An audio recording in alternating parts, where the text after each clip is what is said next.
नमस्कार मित्रगण, कैसे हो आप लोग। आशा है कि आप लोग अपने जीवन में खुश होंगे, मस्त होंगे और मज़े में भी होंगे। बॉलीवुड से जुड़ी हुई बैकग्राउंड किस्से कहानियों को हम अपने चैनल में लाते रहते हैं, ये तो आपको मालूम ही है। आज भी हमने और एक नए किस्से से आप लोगों को परिचित करवाने वाले हैं। वैसे तो बॉलीवुड में अनगिनत किस्से और कहानियाँ हमेशा से घटती ही रहती है, लेकिन आमजन तक नहीं पहुंच पाते हैं। हमारी कोशिश है कि हम उन्हीं किस्से कहानियों को आपके सामने लाए। तो चलिए शुरू करते हैं।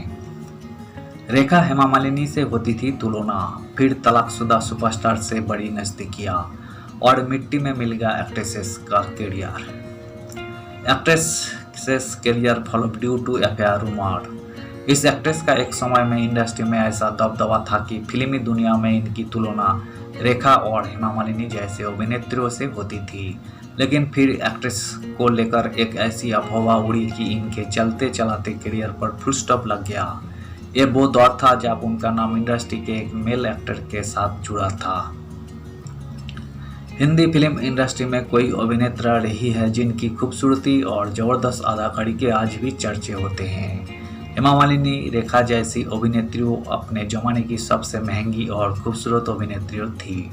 इसी दौर में एक और एक्ट्रेसेस थी जिसने इन्हें खूब टक्कर दी। इंडस्ट्री के दिग्गजों का मानना था कि ये आने वाले समय में हिंदी सिनेमा की टॉप एक्ट्रेसेस बनेगी। लेकिन इसी बीच अभिनेत्री को लेकर एक ऐसी अफवाह उड़ी कि अभिनेत्री का चलता चलाता करियर डूबने लगा। इन्होंने वैसे तो अपने करियर में 400 से ज़्यादा फिल्में की, लेकिन लीड एक्ट्रेस के तौर पर काम नहीं कर पाई। हम बात कर रहे हैं हिंदी फिल्मों में ज़्यादातर माँ के किरदार में नजर आई अरुणा ईरानी की। अरुणा ईरानी हिंदी सिनेमा का जाना माना नाम है। 77 साल की उम्र में भी अरुणा लगातार काम कर रही है। फिल्मों के साथ ही अरुणा ईरानी कोई चर्चित टीवी सीरियल्स में भी काम कर चुकी हैं। अपने करियर में 400 से ज़्यादा फिल्मों में काम कर चुकी अरुणा ईरानी ने धर्मेंद्र, अमिताभ बच्चन जैसे अभिनेताओं के साथ काम किया और फिर बड़े पर्दे पर गोविंदा, सुनील शेट्टी और अनिल कपूर जैसे अभिनेताओं की मां का किरदार भी निभाया। दशकों तक हिंदी सिनेमा में एक्टिव रहने वाली अरुणा ईरानी कोई सुपरहिट फिल्मों का हिस्सा रही, लेकिन एक अफवाह ने उनके करियर को बुरी तरह प्रभावित किया। उन्हें फिल्मों के ऑफर आने कम हो गए और धीरे धीरे इसका उनकी निजी जिंदगी पर भी असर हुआ। अरुणा ईरानी ने अपने करियर में नेगेटिव और पॉजिटिव दोनों तरह के किरदार निभाए।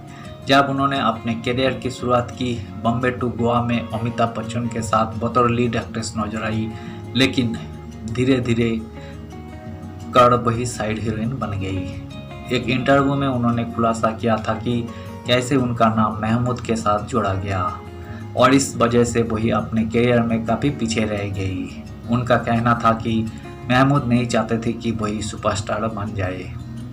अरुणा ने उन पर अफेयर की झूठी खबरें चलने देने के भी आरोप लगाए थे। उन्होंने कहा था, महमूद एक अच्छे आदमी थे, मैंने गलतियां की, लेकिन वो अतीत की बातें हैं। शायद वो मेरे लायक थे ही नहीं या मैं उनके लायक नहीं थी, कौन जानता है। हाँ, उनसे मेरी अच्छी दोस्ती थी। आप इसे मोह या दोस्ती कुछ भी कह सकते हैं, लेकिन हमारे कभी शादी नहीं हुई थी और ना ही हम प्यार में थे। धन्यवाद साथियों। इस वीडियो में हमने अरुणा ईरानी से जुड़ी हुई किस्से को आपके सामने रखने की कोशिश की है। अरुणा ईरानी जो कि उनकी पहली डेब्यू फिल्म अमिताभ बच्चन के साथ रही थी, मगर उसके बाद उन्हें कभी भी लीड एक्ट्रेसेस के रूप में काम करने की मौका नहीं मिले। उन्होंने साइड रोल में ही पूरा ज़िंदगी फिल्मों के अंदर दी है। उम्मीद है दोस्तों आज की वीडियो आपको अरुणा ईरानी से जुड़ी हुई किस्से को जरूर पसंद आई होगी। वीडियो पसंद आए तो लाइक कर दीजिएगा, चैनल पे नए आए हैं तो सब्सक्राइब कर दीजिएगा और आप कमेंट भी कर सकते हैं। मिलते हैं नेक्स्ट वीडियो पे बॉलीवुड से जुड़ी हुई कहानियों के साथ। धन्यवाद।